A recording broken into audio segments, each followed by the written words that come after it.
살아서 뭐 하시나? 모든 나라를 다스리고 그 한 나라 국가의 흥왕 성쇠를 주관하시는 줄로 믿습니다. 특별히 우리 대한민국을 하나님의 손에 붙들려서 참 그 유구한 역사를 가지고 있는데 우리는 그 중에 한 토막에서 살고 있지만 하나님께서 대한민국을 통해서 이 세계를 이렇게 지도하고 또 번성해서 궁극적으로는 하나님께 영광을 돌리는 그런 나라가 되기를 기도합니다. 소망합니다. 하나님 우리 대한민국을 붙들어 주옵소서. 그런 기도가 오늘 여러분 마음속에 있기를 기도합니다. 또 다 그렇게 되는 줄로 믿고 하나님께 감사를 드립니다. 동시에 이 땅에 있는 모든 지역 교회는 나라와 언어와 크기와 상황과 관계없이 모든 교회는 영적 전쟁 가운데 있습니다. 우리가 눈으로 보든 보지 못하든 우리 육신의 눈으로는 보지 못하지만 엉뚱한 걸로 보이지는 하겠지만 모든 교회는 영적 전쟁 하에 있습니다. 그래서 사탄과 악한 영으로부터 많은 유혹을 받고 넘어지기도 하고 또 심지어는 박해를 받고 순교하기도 합니다. 2000년 교회 역사를 들여다보면 시대마다 하나님께서는 그 교회를 통해서 하나님의 뜻을 이루어가는 것을 볼 수 있습니다. 모든 교회가 다 똑같진 않지만 그러나 모든 교회는 영적 전쟁 아래에 있습니다. 겉으로 보기에는 약해 보이지만 그래서 하나님께서는 교회를 보호해 주고 계십니다.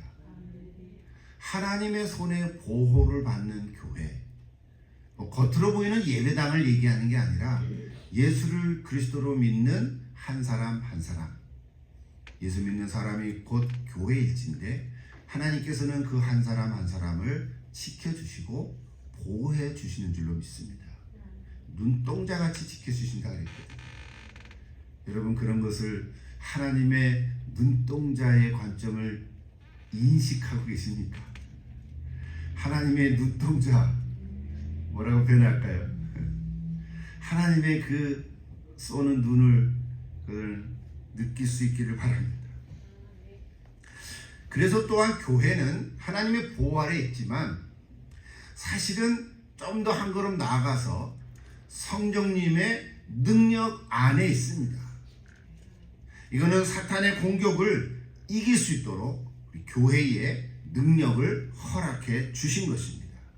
그러므로 교회는 결코 무너지지 않습니다. 우리가 흩어질 수는 있어도 넘어지지는 않습니다. 이제 오늘 주제는 그렇습니다. 그렇다면 우리 교회가 어떻게 해야 이 영적 전쟁에서 승리할 수 있을까? 그 비결은 뭘까? 이것이 오늘 질문이고 답변입니다. 다행히 오늘 읽은 본문에서 그 비결을 보여주고 있습니다. 결론부터 말하면 한 가지는 어린 양의 피로 말미암아, 또 한 가지는 증언의 말씀으로 말미암아. 일단 제목만 얘기했습니다. 어린 양의 피와 증언의 말씀. 이 두 가지를 통해서 교회는 악한 사탄으로부터 공격을 받을 때 그 영적 전쟁에서 승리할 수 있습니다. 근데 문제는 어딨냐면 그 두 가지를 우리가 알아도 그게 자동적으로 자연적으로 그냥 주어지는 것이 아니라 증인으로서 양육을 받아야 한다는 사실. 양육을 받는다는 말이 뭘까? 이제 앞으로 조금 말씀을 같이 나누겠습니다. 훈련하고 순종해야 한다는 의미겠죠. 자, 오늘 본문 요한계시록 12장 7절부터 17절의 말씀도 지난주와 같이 막간 삽입에 계속되는 메시지 중에 하나입니다. 전체로 보면 6번째인데 둘로 나눠서 오늘 말씀합니다. 지난 주일에 12장 1절부터 6절까지는 해를 입은 여자가 과연 누굴까?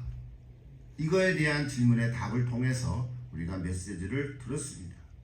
상징적인 이미지인데 요약하면 한 국가로서는 이스라엘을 말하기도 하고 아기를 잉태한 어머니라니까. 근데 그 아기가 메시아이신 예수 그리스도를 잉태했다면 이 여자는 마리아겠구나 라고 해석하기도 했고, 그리고 그 여자는 남은 자손 곧 하나님의 계명을 지키며 예수의 증거를 가진 사람들, 즉 예수 믿는 그리스도인이라고 볼 때 그 여자는 교회라고 해석했습니다. 이스라엘이든 마리아이든 교회이든 그 여자는 하나님께서 보호해주고 계시다는 거죠. 오늘 이 시대에 사는 우리는 마리아도 아니고 이스라엘도 아니니까 교회인 거죠. 다시 말하면 예수 믿는 사람들인 거죠. 그런데 한 붉은 용이 그 여자가 낳은 아기를 죽이려고 했으나 하나님께서는 그 아기를 살리시기 위해서 그 여자를 광야로 보내서 인도하고 보호해 주셨다 하는 얘기가 지난주의 말씀이었습니다. 하나님께서는 교회를 보호해 주실 뿐만 아니라 이제는 성령의 능력으로 강하게 만들어 가십니다. 오늘날 모든 교회는 예수를 그리스도로 믿는 사람들을 통해서 악한 영을 물리칠 수 있고 예수의 이름으로 마귀를 내쫓을 수 있고 영적 전쟁에서 승리할 수 있습니다. 이거는 규모가 큰 교회만이 되는 것이 아니라 작은 교회도 상관이 없고 언어에도 관계가 없고 지역에도 관계가 없고 무식해도 상관이 없고 주님 몸 된 교회라면 이것으로 말미암아 영적 승리를 얻을 수 있다는 사실. 그래서 교회는 이 세상의 소망입니다. 오늘 7절부터 보면 좀 뭉뚱그려서 제가 말씀합니다. 7절부터 12절을 먼저 보면 그 장면은 하늘에서 벌어진 전쟁으로 시작합니다. 이스라엘 지키는 천사장 미가엘과 교회를 파괴하려는 사탄 사이에 전쟁이 일어났는데 이것은 결국 하나님의 백성을 지키려는 전쟁인 것입니다. 누가 하나님의 백성을 따먹냐? 이거에 대한 전쟁이죠. 결과는 미가엘과 그의 사자들이 사탄과 그의 졸개들을 물리치고 그들을 하늘에서 내쫓아버렸습니다. 이 시점에서 우리는 이 하늘에서의 전쟁은 땅에서 태어난 아기 사이의 연결점을 주목해 가야 합니다. 하늘에서의 전쟁과 이 땅에서의 아기 사이에 연결점이 있다는 거예요. 그것이 12장 1절부터 6절의 이야기가 끝난 이후에 오늘 7절부터 계속되는데 이거는 시간적으로 끝난 다음에 전개되는 이야기가 아니라 쉽게 말하면 평행적으로 동시적으로 일어나는 형식을 취하고 있다는 점입니다. 조금 말이 어려울 수 있지만 여러분, 하늘의 전쟁은 땅에서 여자가 낳은 아이의 삶과 죽음과 부활을 통해서 치러졌다는 거예요. 십자가의 죽임으로 사탄이 이기는 것 같았으나 부활하심으로 사탄은 패배하고 만 것이에요. 쉽게 말하면 하늘에서 이루어지는 일이 땅에서 이루어지는 일을 결정한 거죠. 하늘에서 이루어지는 일이 땅에서 이루어지는 일들을 결정한 거예요. 동시에 땅에서 이루어지는 일을 또 하늘의 전쟁에서 결과를 가져오게 하는 거예요. 그러니까 하늘에서 이루어진 것 끝나고 또 땅에서 이루어지고 이렇게 순차적으로 이루어졌다기보다는 평행적으로 서로 연결되어 있는 그런 모습을 한꺼번에 이렇게 보는 시점이 중요하다는 거죠. 그래서 결국은 하늘에서 쫓겨난 이 사탄과 그의 졸개들, 즉 악한 영, 귀신들이죠. 실제로 귀신들이 있으니까. 귀신들은 타락한 천사들의 모습이거든요. 그들이 자신의 시간이 얼마 남지 않았음을 알고 있기 때문에 이제는 그들이 하는 일들이 땅에서 있는 일밖에 할 수 없는 거예요. 땅에는 누가 있습니까? 사람들이 있거든요. 그래서 사람들을 통해서 어려움을 주고 환난과 고통을 통해서 마치 화풀이 하는 것과 같은 거예요. 지네들이 하늘에서 졌으면 하늘에 가서 굴복하고 끝내야 되는데 땅으로 내쫓김을 받았으니까 땅에서 화풀이를 하고 있는 거예요. 그래서 13절부터 18절까지는 다시 땅의 장면으로 맞춰주고 있는 거예요. 자, 땅으로 내려온 용이 어떻게 했습니까? 아이를 낳은 여자를 쫓아갑니다. 그래서 하늘에서의 전쟁이 땅에서의 전쟁으로 내려온 거죠. 자기네들이 아기를 어떻게 할 수 없으니까 이제 여자를 공격합니다. 또 하나님께서 여자를 보호해 주시니까 마치 큰 독수리의 두 날개를 품은 것 같이 광야의 은수천을 보내서 그들을 보호하니까 이제는 그들이 할 대상이 없는 거예요. 그 대상이 바로 뭐냐면 예수 믿는 사람들이라는 거죠. 교회를. 뱀이 여자의 등 뒤에서 강물 같은 물을 쏟아내며 공격할 때 이번에는 땅이 그 물을 다 삼켜버려가지고 여자를 보호해 주셨습니다. 그 물을 상징적으로 해석하면 이렇게 바랍니다. 교회를 향한 참소와 거짓과 위협을 의미합니다. 일일이 다 구절구절 얘기 못합니다만 12장 10절을 보면 그는 형제들을 참소하는 자다 이런 얘기를 했습니다. 참소하는 자 곧 우리 하나님 앞에서 밤낮 참소하는 자라는 거예요. 밤낮 참소하는 자가 바로 사탄인 거예요. 낮에만 참소하는 게 아니고 밤에만 참소하는 게 아니에요. 밤낮 걔네들은 자지도 않고 참소하는 거예요.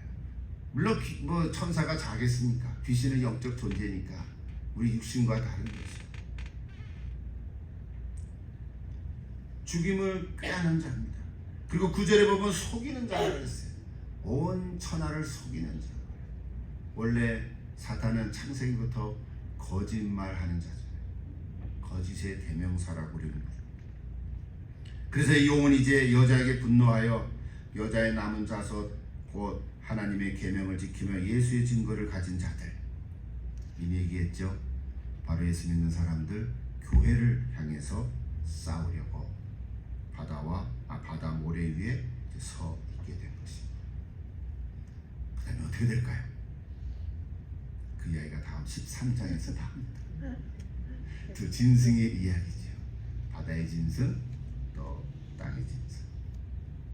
이게 13장 다음 주에 얘기할 건데요. 자, 오늘 여기까지 성경 자체를 쭉 이해를 했습니다. 충분히 이제 여러분이 계시를 읽으면서 그 단어와 문장을 통해서 이게 이렇게 진행되는 이야기들이구나, 이거의 핵심 주제는 이것이구나, 이걸 통해서 우리에게 주시는 메시지는 뭘까, 이제 오늘은 그 이야기를 듣고 여러분 가면 됩니다. 오늘 요한계시록 12장 7절부터 17절을 통해서 우리에게 주시는 메시지는 뭘까? 분명한 거죠. 영적 전쟁에서 승리하라는 거죠. 특별히 요한계시록 12장 11절을 보시면 저게 오늘 핵심 구절인데요. 또 우리 형제들이 어린 양의 피와 자기들이 증언하는 말씀으로써 그를 이겼으니 그들은 죽기까지 자기들의 생명을 아끼지 아니하였도다. 다 같이 한번 같이 읽어볼까요? 오늘 핵심 구절은 저 11절에 같이 읽을까요? 우리 형제들이 어린 양의 피와 자기들이 증언하는 말씀으로써 그를 이겼으니 그들은 죽기까지 자기들의 생명을 아끼지 아니하였도다. 질문이 이런 거죠. 어떻게 우리가 영적 전쟁에서 승리할 수 있을까? 저 두 가지. 어린 양의 피, the blood of the lamb, lamb. 또 자기들이 증언하는 말씀. 자기들이 증언하는 말씀이라는 것은 the word of their testimony라는 단어를 썼어요. 쉽게 말하면 뭡니까? 증인으로 증언하는 말씀이라는 건 뭐예요? 내가 체험한 말씀이라는 거죠. 나의 증거로 삼은 말씀. 그냥 성경 66권 전체 말씀을 들고 귀신 안 불러가라 이러면 말 안 듣는 거예요. 내가 어떤 한 구절 한 단어를 체험한 그 말씀, 내가 증언으로 삼을 수 있던 그 말씀, 그 말씀으로 우리는 이길 수 있습니다. 두 가지인데 잠깐 한번 얘기해 보십시다. 첫째로 어린 양의 피는 뭘까? 우리는 너무 잘 알고 있습니다. 피는 생명이라고 그랬죠. 피는 생명.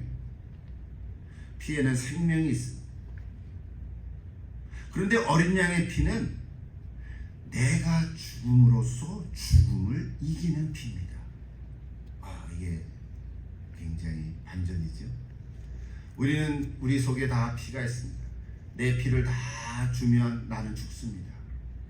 근데 그 피로 다른 사람을 살리는 거지.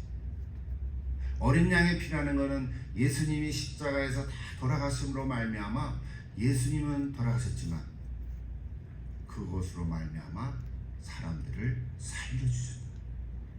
이것이 복음인 거죠. 그래서 어린 양의 피, 나를 내가 죽음으로써 죽음을 이기는 피, 이렇게 말합니다. 여러분, 어린 양 하면 무엇이 떠오릅니까? 아마 요한계시록에 나타난 어린 양은 죽임을 당한이라는 표현으로 4번이나 언급되어 있습니다. 죽임을 당한 어린 양의 피, 죽임을 당한 어린 양, 이렇게 여러 번 나오는데 사자와 비교하면 아무런 보호막도 없습니다. 사자와 양이 대치하면 누가 이깁니까? 당연히 사자가 이기는 거죠. 양은 어떻게 할 수가 없어요. 양은 어떻게 방어를 할 수가 없어요. 그냥 당하는 거예요. 그래서 이사야 53장 7절을 보면요, 그는 곤욕을 당하여 괴로울 때도 그의 입을 열지 아니하였으며 마치 도살장이죠, 도수장으로 끌려가는 어린 양과 털 깎는 자 앞에서 잠잠한 양같이, 그런 표현을 썼어요. 이사야 선지자가 예수 그리스도를 예언한 거죠. 또 어린 양 하면 뭐가 떠오릅니까? 출애굽기 12장의 말씀이 떠오르죠. 내가 애굽 땅을 칠 때에 그 피가 너희를 사는 집에 있어서 너희를 위하여 표적이 될지라 내가 피를 볼 때에 너희를 넘어가리라. 여러분 잘 아는 6월절이잖아요. 패스오버. 10가지 재앙 중에 마지막 재앙, 장자의 죽음의 재앙에서 어린 양의 피는 문설주에 바른 그 집안에 있는 장자는 내가 죽이지 아니하리라. 그 약속이거든요. 그러니까 이게 다 뭐냐면 피 자체는 생명이지만 피 자체가 영적 전쟁에서 승리를 하는 게 아니라 그 피를 믿는 믿음인 거죠. 어린 양의 피를 문설주에 바른다고 하는 믿음인 거죠. 그 믿음으로, 그리고 십자가에 달려 들어가신 예수님의 어린 양, 예수님의 그 보혈이 내게 능력이 된다는 믿음인 거죠. 여러분, 믿음이 능력입니다.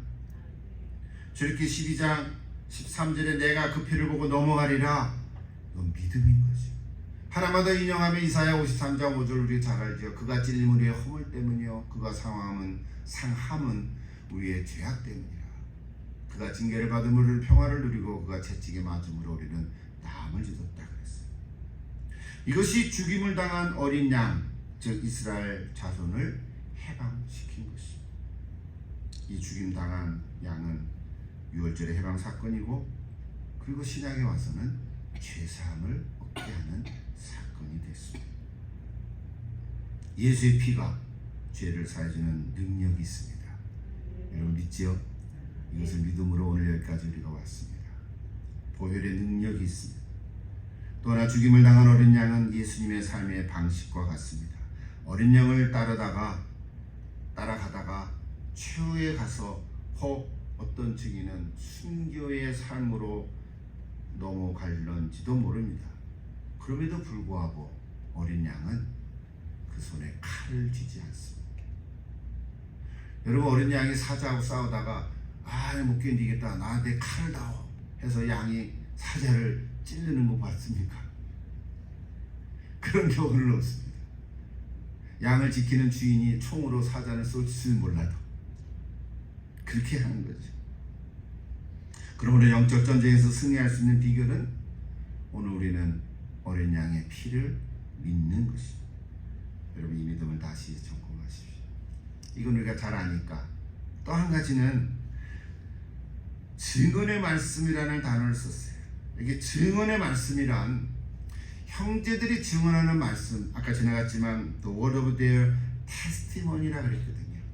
테스티모니라는 건 뭐냐면 내가 스스로 직접 경험하고 체험해서 증거를 얻은 말씀이라는 것입니다.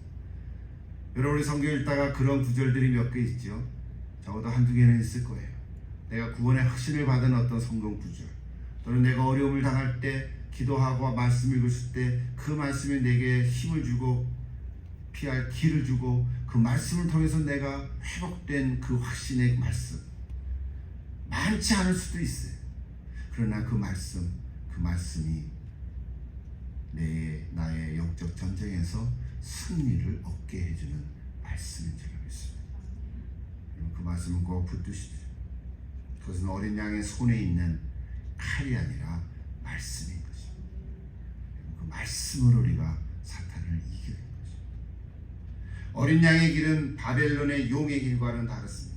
바벨론의 용의 길은 힘과 권력과 폭력과 학살과 살인과 또는 착취 등으로 얼룩져 있습니다.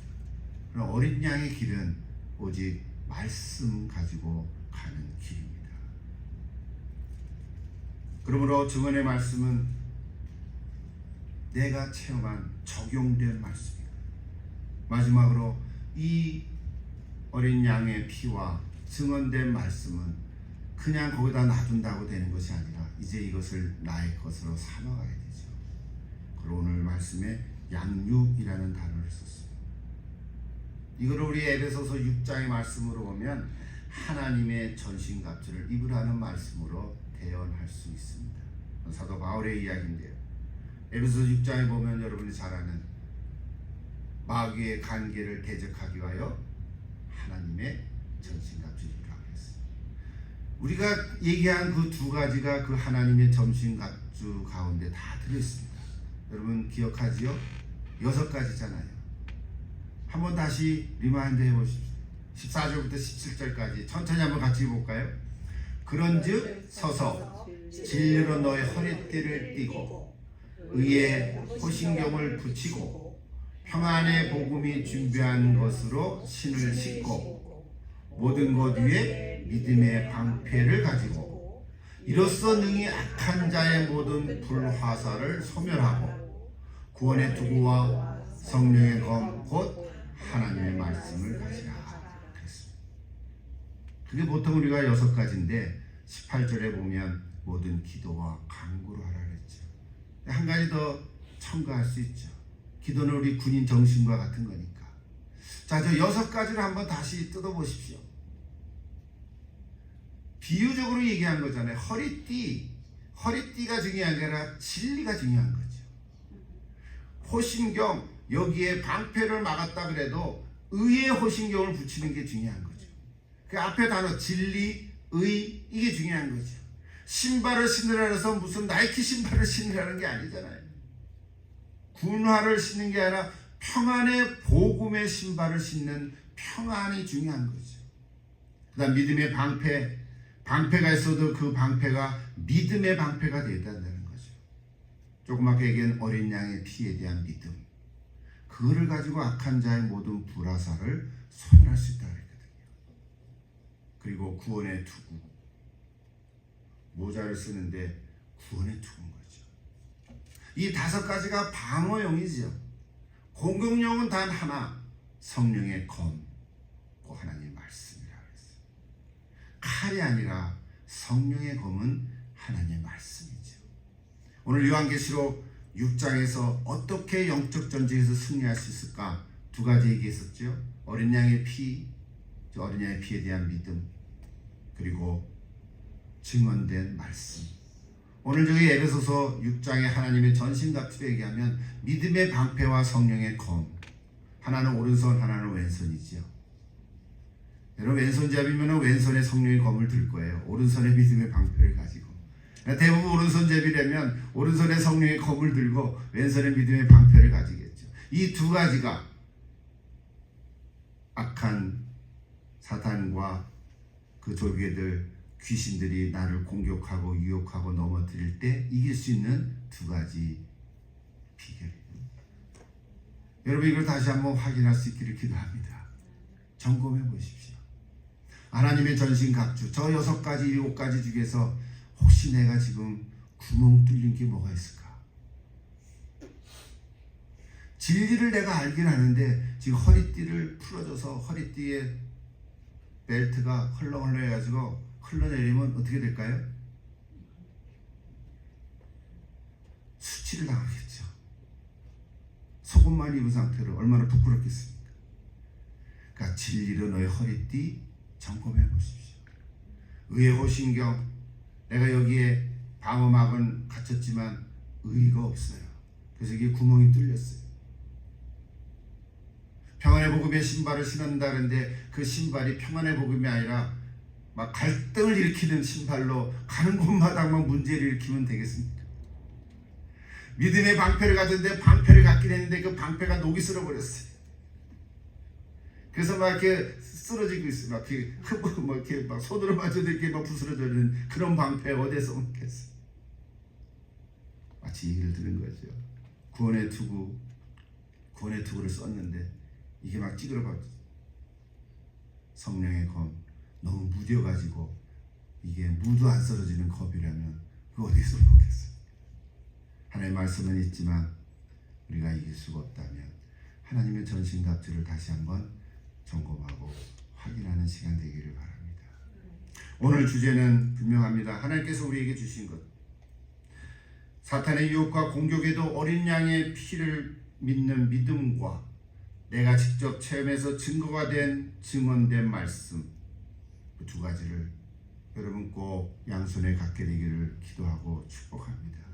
이를 위해서 우리가 끊임없이 훈련하고 양육을 받고 하나님께서 원하시는 하나님의 나라를 이루는 나의 남은 삶을 그래서 하나님께 영광된 삶으로 살아가는 오늘 저 여러분 될 수 있기를 다시 한번 간절히 기도합니다. 하나님께 영광된 삶으로 살아가십시오. 그리고 또 한 주간 살 때 여러분의 삶의 현장 속에 보이지 아니하는 악한 영이 우리를 까쭉대고 유혹하고 넘겨뜨리려고 할 때 오늘 말씀을 기억해서 어린 양의 피와 증언된 말씀을 가지고 능히 이거도 남을 만큼 여러분 승리하시고 하나님께 영광 돌리시기를 간절히 기도하고 축복합니다.